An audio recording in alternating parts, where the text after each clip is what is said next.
Continuing our creation series. God creates this beautiful world in 6 days, and then the Torah tells us that God says, let us make a man. Who is God talking to? There's only one God, right?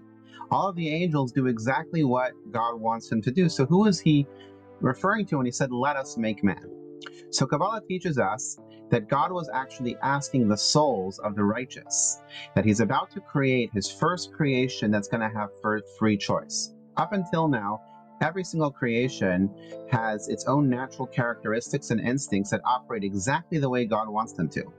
The human being will also have those natural characteristics and instincts. However, God's going to imbue the human being with an extra added element, which is the gift of intelligence, which includes the gift of free choice and free will. Why? Because that gives the human being the opportunity to excel and to grow and to become something through their...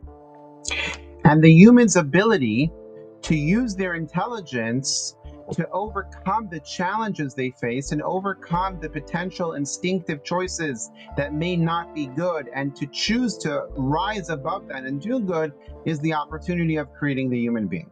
However, as we know, there's also the possibility of the human being making a bad choice and choosing to go down the wrong direction and choosing to do evil, to do harm unto each other and harm unto the world. So God was asking the souls of the righteous, is it worth it? Is it worth it to take this risk where we take the souls that are a part of God, put them into a physical human being, give them intelligence and free choice?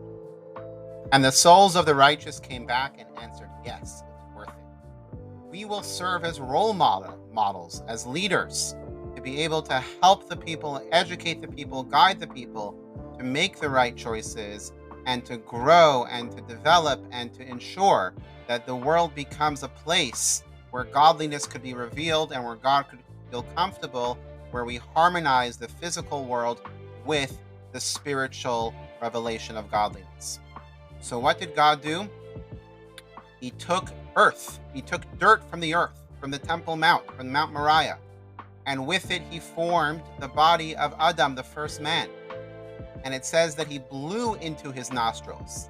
Now, when God created the rest of the world, it says that God spoke the world into existence.